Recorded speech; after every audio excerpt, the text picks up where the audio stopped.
If you're a podcast host, listen up, this one's for you. My name is Allie Jackson. I'm the host of Finding Mr. Height, a dating and relationship podcast that I've been doing for 4 years now, sharing my positive and practical approach to dating that's built on my own life experience. And I wanted to share another experience that I've had, my secret behind monetizing my show. It's called Red Circle, and I was just telling my colleague about how much I love their platform. With Red Circle, not only am I getting a seamless hosting experience, but I also love the support I receive in ad sales. It's not just typical ad sales either. It's targeted opportunities based on my show and my life. And the platform is super simple. You just set your preferences and Red Circle matches you with sponsors that align with your show. You can vet every opportunity and their platform gives you great analytics. More recently too, my Red Circle team has brought me opportunities outside of my podcast on social media to really augment the podcast partnerships, bring them full circle. I just can't recommend them enough. If you want to give it a try, go to redcircle.com to get your free trial. That's redcircle.com for a free trial.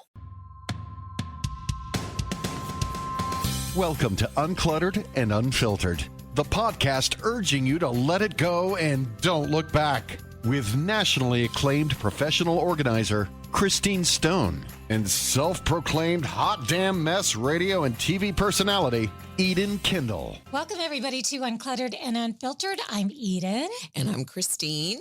And we like to say if you found us, you found your new friend group because we talk about all of the things that have to do with being a woman over 50. Now, Christine is a professional organizer, and sometimes that comes into play. Sometimes it doesn't. Yep. It just depends what the episode is about. But she always has great wisdom to impart.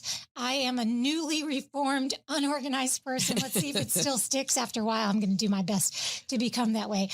We are taking requests. So we had a request for an episode on burnout. Yes. And we kind of call it emotional burnout. Emotional burnout, yeah, or emotional feeling overwhelmed emotionally. Yeah. So this episode isn't just about burnout as it might pertain in the workplace.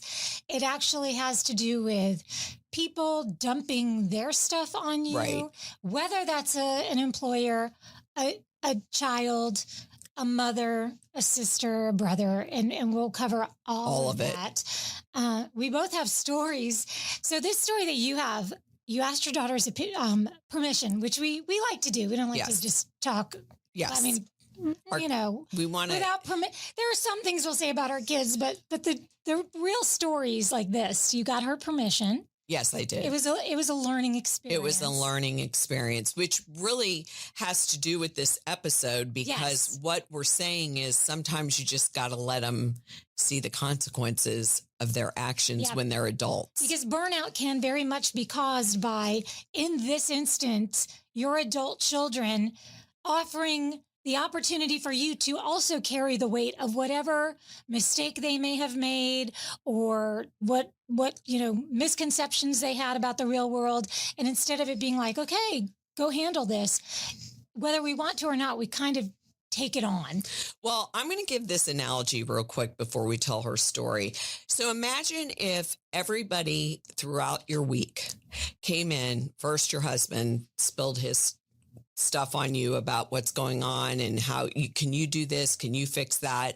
Can you make that appointment? So that's one potato in your lap. Then your daughter calls you and she says, oh my God, I don't know how to do this. Can you just do this for me? I have to go to work. That's another potato. Before you know it, you have a big sack of potatoes in your lap and everyone else has gone on with their life. Yeah. But you've got everybody's crap in your lap, potatoes. This episode is trying to figure out how to get rid of that in your life, because part of it is when you have kids or siblings, there's a pattern going on. Mm-hmm. Kids, when they're young, they look to you for advice. They're young. They don't know how to do things. That's normal. And then you set up the child-parent relationship. And this goes on forever. But then at some point, and I even wrote this down because I thought this was so important. At some point, what we tolerated as a younger mom, because we had the energy back then, we can no longer do. We're tired. We have aging parents. We may have health issues ourselves, things going on at work. We're going to retire. We have our own issues. We have our own shit going on. Yes, we have our own stuff. And, we also have come to the conclusion, we don't have a lot of time left on this earth. We don't really think that way before 50, 55, but you start to think that way when you hit certain ages and you say to yourself, do I want to be doing this for the rest of my life, where everyone comes, dumps their stuff on me and leaves and has a great life and goes about their day? Yes. So that's why I think this episode really, really fascinated me, because I think, especially with adult children, I think that you have patterns and you try to break them and people don't like it, whether it's with your kids, your girlfriends, your husband. When you try to make changes, people like you the way you are because you were easy to be a pushover, or you were easy to dump everything on. And then, how many times have you said to your daughter, they'll cry about something, they'll want to fix something, and then by the end of the day, you'll call and go, so how are you? Fine, why? And you'll be like, what? Oh, my daughter sent me a text the other day. I don't want to get off subject from your story, but she sent me a text the other day from work saying, oh my God, I'm so embarrassed of what just happened at work. And so now I'm hanging on threads, and I still have that feeling like they are an extension of my own body. Right. And I'm feeling secondhand embarrassment for her. I'm worried if she's done something at work that's going to have a big possibility of getting in trouble, like what's going on. Hours later, she gets back to me, and it was like ripped pants or something inane. She just forgot to get back to me and tell me what it was. She handed me a potato and forgot to come get her potato back. Right. And also that story, thinking of that story, I think texting, we didn't have texting back in the old days. So there's so much easy communication between parent and child that you feel guilty. Guilt comes into play to this. Like, I can't ignore that text. Right. I can't Although they'll ignore yours. Right. They'll ignore yours all day long. But you, as going back to the mother child, you say, oh God, I can't do that. Mm-hmm. What if their car's on fire, they're drowning in a lake, you can do something about that right that second. You know what I mean? Mm-hmm. So I think what I learned from kind of looking at this is, what are we getting out of it? Right. We're not getting mashed potatoes out of this. We're just getting a bad back from carrying the potatoes. Right. But are we also getting something else out of it? Oh, do we enjoy those potatoes? Do we enjoy those potatoes? Do we want them in the first place? Are we inviting those potatoes? Well, because how does it make us feel? It makes us feel needed. It makes us feel loved. And although we don't like it, who are we without all those potatoes coming towards us? Well, I'll even add another feeling. There's the feeling of being disconnected. So if you're having problems out there and solving them yourself, and you're not telling me about every single problem, now I don't know if you have a problem. Maybe you've got a problem. If you're not telling me your problems, I might be worried that you have one. So yeah, I don't worry about that. Well, that ship has sailed for me about if they're not telling me. That's a good thing. Yes. But for me, I wonder, and I'm not really there either because I feel like they're telling me all of them. Right. And I think because my kids are of a different age. Yeah, they're little. They don't tell me as much anymore because I think that I've kind of shifted on how much I'm going to help and do, because I think it's a disservice to your adult kids when you keep doing things for them and then they don't know how to do anything as an adult. And then I worry, okay, I don't know if all of you out there worry. Then I worry, what if I drop dead of a heart attack or in a car accident, something very unexpected? They're not going to know how to do anything. And then they'll never go to the dentist again. They'll never make a doctor's appointment. Get an oil change. Right. Nothing. And so then I thought, this is where it's got to begin, because I'm not a young spring chicken. And so I think letting them make their own mistakes, learning from their mistakes, giving them the ability to know they've got it. They can do it. It's going to be great. You've got this. You know how to do it. It gives them self-confidence to do things themselves when you keep doing things for everybody in your life, whether it's a child, a friend. Like, who has that friend that just wants to, throw a bunch of potatoes in your lap and then like leave and then never talk about it again and you're like, how are you doing? Yes, I haven't talked to you since you were so upset. Oh, shoot. We've had 3 girls' nights out since right. then. Or I met a new guy. What do you mean? That was the old guy. I don't even see him anymore. Now. Right. Oh, did I not tell you it's benign? Right. No, that would have been good information. Thank you. That's what I mean. I've been praying for you heavily. Exactly. You could tell me.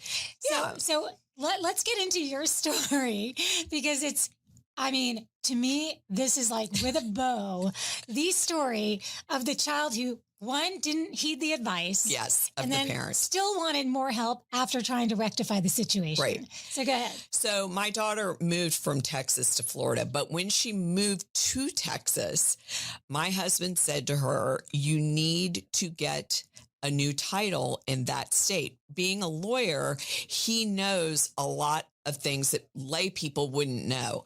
So she says, well, how do you do that? Right. And he says, you have to go to the DMV. You have to tell them I just moved here. They take your Florida license tag. First, she says, well, I don't want him to take that. Well, yeah, they have to take it because now they're giving you a Texas one.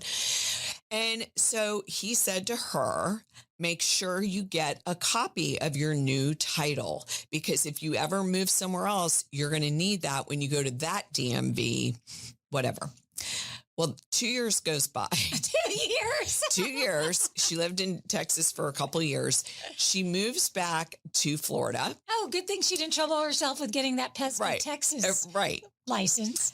And she just slide back in. My husband says to her, right when she moved back, you are going to need to go with your new title from Texas to the DMV here and get a Florida license tag within a few weeks. You can't just drive around if you're a Florida resident with, outside for long periods of time. I will. I'm gonna. I'll do it. Right. So all of a sudden, her tag expires. She doesn't know that you can't drive with a suspended license tag. So some neighbor of ours says, oh, I didn't know you lived in Texas. And he goes, no, that's my daughter. He goes, well, her license tag is expired. I know our neighbors are a little, that's detailed. Invested. They're invested. And so my husband says, I thought I told you to get your title. And she said, oh, I didn't do that. And I just go, I'm just going to go here and do it. He goes, no. I told you to get it in Texas. They don't have it in Florida because you lived in Texas. Well, I didn't do that. And he goes, well, you can't drive that car. It's against the law to drive a car with an expired license tag. And she said, well, how am I supposed to get around? And he said, I don't know, because I told you 6 months ago to do this. So she drives the car back to her apartment, which is like 3 minutes from our house. And he said, I hope you don't get arrested, as she's walking out the door. While she's in her apartment complex, they tow her car. And she comes out and says, where's my car? And they said, oh, they towed it. And she says, why? And they said, because you can't park a car that is expired with an out-of-state license plate. I mean, So we're trying to explain to her, they don't know if you stole that car in Texas. They don't know what you know. Right. So we make her go down to the place where they towed her car, which is in the middle of it's not a good place. Right. She takes an Uber down there. Then they said, you can pay, which was a couple $100 to get your car back, but you can't drive it. You can't take it out of here. And she said, why? And they said, you can't drive with a suspended tag. She leaves it at my house for 2 weeks straight, not driven. And this invested neighbor by now is like, ooh, what's going on over there? Right. I mean, this one, so she had to fight with the state of Texas for 2 weeks to get her title, which is like an act of God in itself, because she's of the old school of, I'm going to call and I'm going to just tell him, hey, I need my title. Well, it doesn't work like that. You can't go, just nothing happens on the phone. Right. And then she tried to get her title overnighted, which she paid not for overnight, even though she thought she did overnight it, but she really didn't. I'm tired. See, now if you're feeling burnout from this story, just imagine being Christine right now, because you're like, I've got a million things going on. Yes. Medical stuff happening with mama. Yes. And you're dealing with this. And also, you know, she was pulling at my heartstrings a little bit, like, I had a hair appointment. I mean, it takes months to get into her. Can't you just drop me off? I'll take an Uber back. I'm like, so here's the deal. I feel bad, but I'm not going to rescue, because I think this is a valuable lesson. So I took her to one doctor's appointment, but the bottom line was her doing all of this on her own. She finally got it from Texas, went right over to the Florida license tag and got a new one, and literally said to me, I will never, as long as I live, have this experience again, because she didn't have a car for 2 weeks. Mm-hmm. And she's in her late 20s. That's debilitating. Tell the part about when you said, why don't you just Uber if you're meeting up with friends or going on a date? Yeah. So she had a date, and she goes, I don't know what I'm going to do. I go, Uber. And she goes, he'll think I've had 1 million DUIs and they took my driver's license. Because evidently that's an assumption that is made in the dating world. Oh, yeah. If you show up via Uber. Yep. It's just assumed you have a suspended license versus a tag. Yes. Mm-hmm. So I said, well, then I guess you'll have to reschedule your date, because... Uncluttered and Unfiltered is supported by Hearts for Minds. Mental health doesn't have to be a silent struggle. Hearts for Minds is changing the conversation, breaking stigma, and building bridges to better mental health care. Through QPR training and awareness programs, Hearts for Minds is equipping communities with the tools to recognize warning signs and connect people to life-saving support. Whether you're facing a crisis or just need someone who understands, Hearts for Minds is your helping hand. Hearts for F-O-U-R, minds.com, that's heartsforminds.com, and join the movement. Together, we can save lives. How awkward. First of all, I go to bed at 6:30 at night, or I'm at least in my pajamas. So unless you want me to drive you in my pajamas with my hair up in a ponytail, which I don't think you do. And how is that better anyway? Right. How is that? But you still have to get back. You still have to explain. Right. Why. Right. Yeah. So anyway, it's things like that really make you think, how much more of this can I do? Over on our Ladies Only Facebook page, we asked, just for fun, what are some things that your adult kids didn't know how to do that you were unaware and blindsided by? Laundry, addressing an envelope. Some of that is just a sign of our times. That's a sign of our times. And truly, you could all put that back to us while they were living in the house. Yeah. My son has a way that he works me where he will get in the kitchen, and now he lives on his own now, but he'll get in the kitchen when he's home and he'll start asking me a million questions about boiling noodles to the point where I'm coming. What do I turn it on to? What do I do? Now, this is a kid who will make roasted Brussels sprouts and a chicken dish from a restaurant that he'll copy. But when he's home, he forgets all of it. Yeah. So who are some other people that load their potatoes onto our lap? I mean, we've got obviously employers. I think also elderly parents, because either number one, they don't have anyone else because they've all died to throw their potatoes on. Yeah. So tag your it, which can be a lot of emotional baggage, because that's where guilt comes in. You feel guilty. Mm-hmm. You feel guilty if you don't do what someone is asking you to do, or if it's an elderly parent and they're not all there anymore. I mean, it's all on you. Or a spouse who, constantly says, can you do this when you're on your way home? Or can you do that? Or they have problems in their own work or their own situation, and then they spew it out, and then you call them later and go, how'd that go? And how'd what go? The thing that you were like despondent over this morning, you couldn't even eat breakfast, and that thing. Don't kid yourself. There is a physical reaction that can happen when someone hands you potatoes. And I love that obviously I love that as an example. That's why I keep going back to it.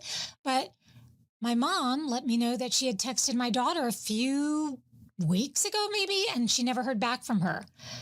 My stomach hurt. Now I'm in between two draining people, no offense, but when you have a physical reaction to something someone says, and then a physical reaction to something the other person says, and then now one person's got a problem with the other. Right. Now you're being drained.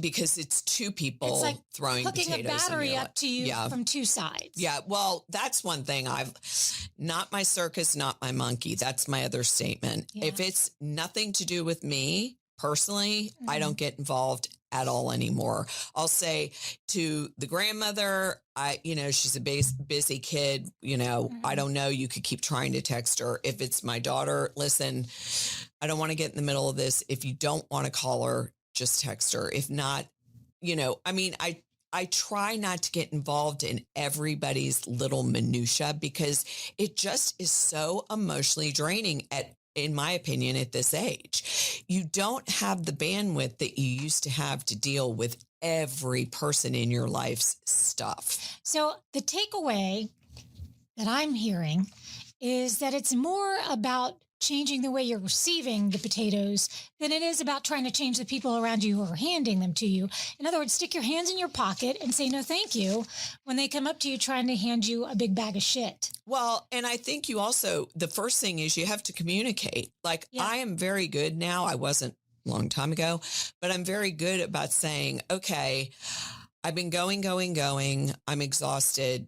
And you're really good now. You say, I'm going to take a nap. No one's interrupting my nap time. You have to be clear. And if you can't be clear, you have to ask yourself, why can't I just tell the truth and be honest? What's the worst that can happen? And that's why I think people are scared to do it, because you may lose that person that you deeply love or that you love because they don't like change. They want to spew everything to you, no matter who it is in your life, and leave you with it and then move on, because that's the pattern of the relationship. And so I think setting boundaries, telling people how you really, really feel, I can go, me, till 7:30, and then I'll probably bail out after that, or 8 o'clock, whatever, and state it ahead of time. Mm-hmm. So people aren't like, friendships, a lot of it as you get older, you lose some friendships because everyone's going in a different world. Some people may be widows or widowers, mm-hmm. you have different friends. And as you get older, they may just want you as the friend they vent to. Mm-hmm. You know what I mean? I think that one of the best things you can do for yourself really is acknowledge what it is that is making you want people. And we're not accusing, and I'd be talking to myself more than anybody else, of saying you're asking for it. You ask for it. You're trying to be a martyr. But in a way I am, because I don't want a disconnection. So I have to decide, what do I want more? To feel needed, to know that I'm the first call. Yep. Or do I want to be the first call, or do I not want to be the first call? I've got to ask myself that question, because I love sometimes when my kids feel they can come to me with whatever it is that's going on in their life. But what I have to get away from, if I can't get away from that feeling of, it's like they're an extension of me, so I'm physically feeling whatever pain they're feeling. If I can't get rid of that, I have to stop inviting them to share everything with me. Right. And that's what I did. You can't have it both ways. You can't, and you really cannot have it both ways. You cannot spew everything out to your mom and then think she's going to forget about it. And then you move on, especially after you've broken up with someone and then you get back together with them. I mean, we've seen that scenario, whether it's a child or a girlfriend, and then they've spewed every dramatic thing about this person. And you're like, ew, why are you even knowing this person? And then they get back together with him, or they bring him over to your house. You're like, what the hell happened? So I just think I'm in the zone of, I don't want to know unless I'm on a need to know basis. That's what I call it. Mm-hmm. And I also now learn to protect my emotions, meaning I don't have the energy to deal with everybody's drama. I used to be good at it. And you're very empathetic. You're a very empathetic person. Thank you. I feel like I'm very empathetic. Even, whether it's even from just what you're someone who could tear up at a commercial. Yes. So I'm your crying friend. You are my crying friend. I think I'm the person who wants to feel like everyone needs me, and you're just the person whose heart gets touched so much. Right. So we're both in a situation where we take on that feeling of, that's what burns you out. That feeling of like, I've got a problem, even though it doesn't affect my life at all. If you've got a problem, I feel like I've got a problem. And then that's not a feasible way to live your life. You can't carry everyone else's problems. You can only have your own.